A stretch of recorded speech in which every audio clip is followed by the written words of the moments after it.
आज की इस वीडियो में हम बात करने वाले हैं प्राचीन भारत और राजनीतिक इतिहास के बारे में। देखिए, ये जो है ना, जिन्होंने भी हिस्ट्री ऑनर्स लिया है बीए में, या फिर वो यूपीएससी की तैयारी, बीपीएससी की तैयारी, किसी भी चीज़ की तैयारी कर रहे हैं, उसमें क्या है कि प्राचीन भारत के बारे में आप समझ जाएंगे, उसका राजनीतिक और सांस्कृतिक इतिहास के बारे में भी आप अच्छे से जान जाएंगे। तो देखिए, आपके सारे एग्ज़ाम में ये काम करेगा, यूपीएससी, बीपीएससी, हिस्ट्री एग्ज़ाम, कोई भी हिस्ट्री ऑनर्स का आपका एग्ज़ाम है तो उसमें भी एंशिएंट हिस्ट्री आता है। तो मैं इसके अंदर आपको चैप्टर्स दिखा देती हूँ। ये इम्पॉर्टेंट्स बुक है किसका, डॉक्टर विमल किशोर सिंह का। तो ये एंशिएंट हिस्ट्री का है और साथ में आपको सब कुछ दिया गया है। तो इसके चैप्टर्स को हम लोग देख लेते हैं। तो डिटेल डिस्कशन हम लोग इसके चैप्टर्स के बारे में भी करेंगे। तो देखिए, पहला इसका जो चैप्टर है ना, वो हम लोग का क्या है, सभ्यता और संस्कृति, इसका पहला चैप्टर है। दूसरा है भारत की भौगोलिक स्थिति और मौलिक एकता। फिर है भारतीय संस्कृति के प्रारंभिक चरण। चौथा है प्राचीन भारतीय इतिहास के स्रोत। पांचवा है सिंधु घाटी की सभ्यता, भारत में आर्यों का प्रवेश एवं प्रसार। छठी शताब्दी ईसा पूर्व से चौथी शताब्दी की ईसा पूर्व तक भारत की राजनीतिक स्थिति। छठी सदी से ईसा पूर्व धार्मिक क्रांति, जैन धर्म। इसके अंदर छोटे छोटे पॉइंट्स भी है, तो एक एक पॉइंट को डिटेल में डिस्कशन किया गया है, ठीक है। तो और इसमें बहुत चैप्टर हैं। बौद्ध धर्म है, ये क्वेश्चन आता है यूपीएससी सब में। भारत एवं विदेशी आक्रमण, मौर्य काल, शुभ वंश और कर्ण वंश, हिंद यूनानी, संघ पहव और कुषाण वंश, कुषाणों के पश्चात उत्तर भारत की राजनीतिक स्थिति, गुप्त काल, गुप्तोत्तर उत्तर भारत, हर्षवर्धन और उसका काल, हर्ष के पश्चात उत्तर भारत की राजनीतिक स्थिति, उत्तर भारत के राजपूत राजवंशों का इतिहास, पाल और सेन वंश, दक्षिणी भारत के प्रमुख राजवंश, सिंध पर अरब आक्रमण, तुर्क आक्रमण, प्राचीन भारत में स्त्रियों की दशा, प्राचीन भारत की शिक्षा पद्धति, वस्तुनिष्ठ। उसके बाद जो भी क्वेश्चन है वो है प्राचीन भारत में इतिहास का संपूर्ण मिश्रित प्रस्तुत और संदर्भ करें। और अभी हम लोग का चैप्टर जो है वो चालू हो गया, कौन सा, सभ्यता और संस्कृति। तो इसमें जो भी चैप्टर हैं उनके बिल्कुल सब पॉइंट्स भी आपको हमने दिखाए। तो उसमें एक एक पॉइंट्स हैं और उसके सब कुछ है, डिटेल डिस्कशन हम लोग करने वाले हैं। तो आइए पढ़ते हैं सभ्यता और संस्कृति को। सभ्यता क्या है, तो सभ्यता मानव की भौतिक विचारधारा की सूचिका है। सभ्यता क्या है, तो मानव जो है ना, उसका भौतिक विचारधारा की सूचिका है। और संस्कृति आध्यात्मिक एवं मानसिक क्षेत्र के विकास की बोधिका है। दूसरे शब्दों में, मनुष्य द्वारा भौतिक क्षेत्र में की गई उन्नति का नाम ही सभ्यता है। सभ्यता मूल अर्थ में तो व्यवहार की साधुता की घोतक है, किंतु जैसे कला, कौशल, स्थापत्य, ज्ञान विज्ञान की उन्नति पर लागू होता है। जिस सभ्यता का आधार संस्कृति में नहीं, वो सभ्यता नहीं। संस्कृति की आत्मा के बिना सभ्यता का शरीर सौ की भांति निष्प्राण रहता है। दैनिक व्यवहार में संस्कृति से तात्पर्य समझा जाता है मानव की मानसिक उन्नति, उसकी प्रशंसनीय आचरण पद्धति, विद्या से वशीभूत और सद्गुणों से सज्जित अंतर्गत समझे गए हैं।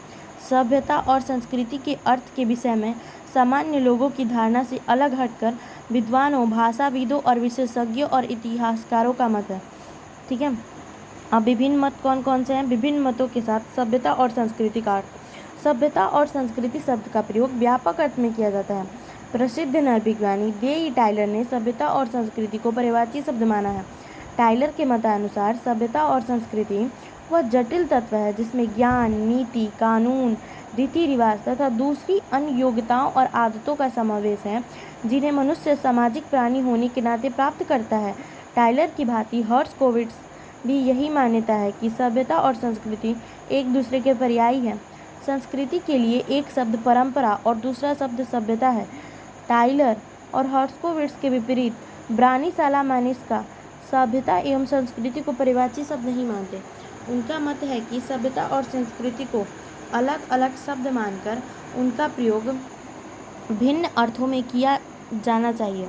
उनका कथन है कि ऊंची संस्कृति के एक खास पहलू को सभ्यता कहते हैं। आगे उन्होंने कहा कि संस्कृति सामाजिक विरासत है जिसमें परंपरा से प्राप्त कला, कौशल, वस्तु सामग्री, यांत्रिक क्रियाएं, विचार, आदत और मूल्य समावेशित है। हुमायूं कबीर के मतानुसार संस्कृति सभ्यता की उपलब्धि है। उनके विचार अनुसार संस्कृति का जन्म तभी होता है जब सभ्यता ने मानव अस्तित्व की समस्या का निदान कर लिया हो, या जब सभ्यता ने मनुष्य को दैनिक जीवन की आवश्यकता से मुक्ति दे दी हो, तब संस्कृति का प्रारंभ होता है। पाश्चात्य के विद्वान लिंटन ने संस्कृति को सामाजिक विरासत कहा है। मनुष्य ने धर्म का जो विकास किया है, दर्शन शास्त्र के रूप में जो चिंतन किया है, साहित्य, संगीत तथा कला की जो सृष्टि है, सामूहिक जीवन को हितकर तथा सुखी बनाने के लिए जिन पदार्थों तथा संस्थाओं का विकास किया है, उन सब का समावेश संस्कृति में होता है। हर्ट्ज़कोविट्ज़ ने संस्कृति को मनुष्य का समस्त सीखा हुआ व्यवहार कहा है, अर्थात वे चीज़ें जो मनुष्य के पास हैं, वे चीज़ें जो वे करते हैं और वो सब जो सोचते हैं, संस्कृति है। ओसवाल्ड स्प्लेकर ने भी सभ्यता और संस्कृति में अपनी जो भी होता है सभ्यता और संस्कृति में अपना विचार दिया है। उनका विचार है कि सभ्यता किसी संस्कृति की चरम अवस्था होती है। प्रत्येक संस्कृति की अपनी सभ्यता होती है। सभ्यता संस्कृति की अनिवार्य परिणति है। सभ्यता से किसी प्रसिद्ध संस्कृति की ब्राह्मकृति अवस्था का बोध होता है। संस्कृति विस्तार है तो सभ्यता कठोर स्थिरता। प्रसिद्ध इतिहासकार आर्नल्ड जे टॉनबी ने अपने ग्रंथ एंड स्टडी ऑफ हिस्ट्री में सभ्यता शब्द उनका मत है कि सांस्कृतिक उन्नति के लिए यांत्रिक उन्नति न तो आवश्यक है और न उसकी सहयोग से होती है, उसके साथ साथ होती है। इतिहास में कई ऐसे अवसर आते हैं जब यांत्रिक प्रगति तो होती है। कई जगहों में सभ्यता की अवनति के बावजूद कृषि शिल्प की उन्नति देखी गई है। टैनाबी के अनुसार चुनौती और उसके प्रति उत्तर चैलेंज एंड रिस्पॉन्स द्वारा सभ्यता की प्रगति होती है, यद्यपि वह चुनौती भौतिक परिस्थितियों और वातावरण द्वारा दी गई हो। इससे स्पष्ट होता है कि टैनाबी की सभ्यता में उपयोगिता का पहलू भी निहित है। टी.एस. इलियट ने संस्कृति की अत्यंत व्यापक परिभाषा दी है। उनके अनुसार शिष्ट व्यवहार, ज्ञान अर्जन, कलाओं का सेवन आदि के अतिरिक्त किसी जाति अथवा राष्ट्र के समस्त क्रियाएं, जो भी समस्त क्रियाएं होती हैं, जैसे कि घुड़दौड़, नाव की प्रतियोगिता, खान पान का प्रकार, संगीत, नृत्य आदि जो उसे विशिष्ट बनाते हैं, उसकी संस्कृति के अंग है।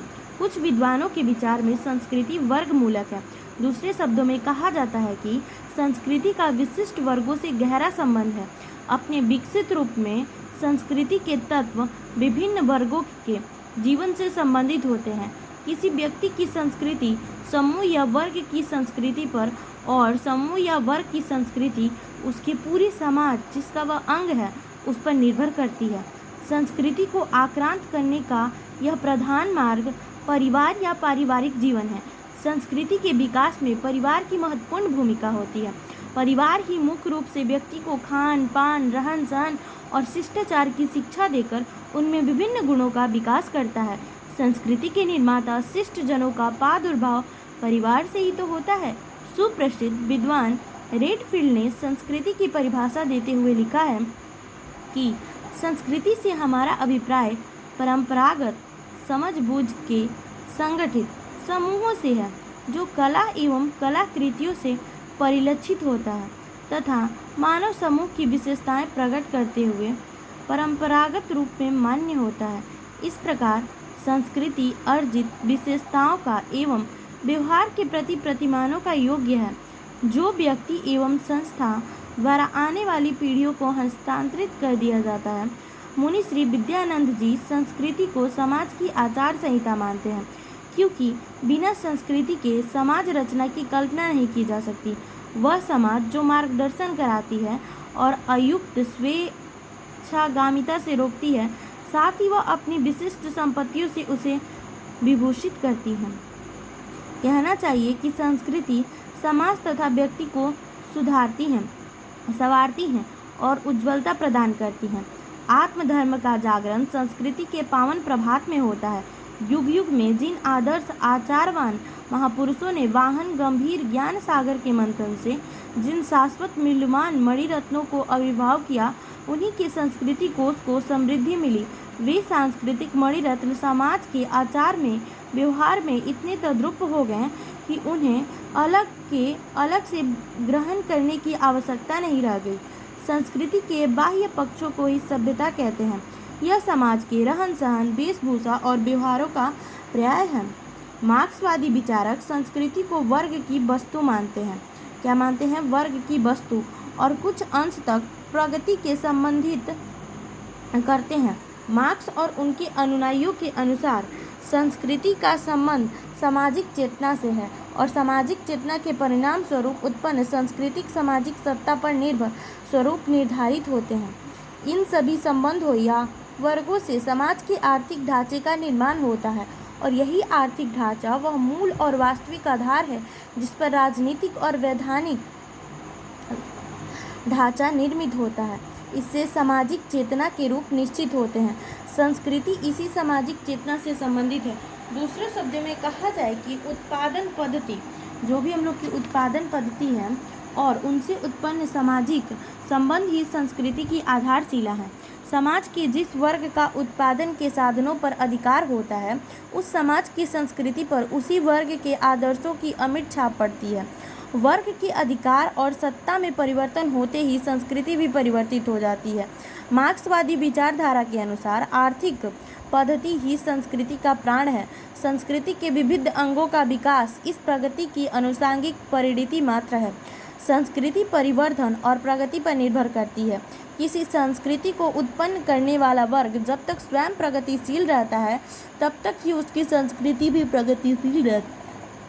जैसे ही वर्ग की प्रगति अविरुद्ध होती है, वैसे ही संस्कृति भी प्रगतिशील नहीं रह जाती, बल्कि वह मूल्यहीन हो जाती है।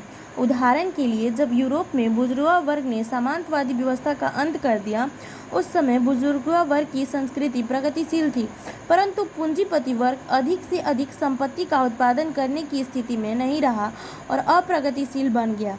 मार्क्स की इस सिद्धांत के अनुसार आर्थिक युग ही सामाजिक युग है और युग परिवर्तन के साथ ही मूल्यों में परिवर्तन होता है। उच्च कोटि के आर्थिक गुणों में मानसिक एवं सांस्कृतिक मूल्य उत्पन्न होते हैं। शासन व्यवस्था में परिवर्तन के साथ ही नवीन विचार पद्धतियों एवं धारणाएं उत्पन्न होती हैं। ये विचार प्रणालियों एवं धारणाएं मनुष्यों के लिए तब तक उपयोगी होती हैं जब तक ये उन वर्ग संबंधों की बौद्धिक पुष्टि करते हैं जो अधिक उत्पादन के आधार पर हैं। जब ये संबंध अनुपयोगी हो जाते हैं, तब ये विचार पद्धतियाँ और प्रणाली पुरानी हो जाती हैं और अप्रगतिशील हो जाती है।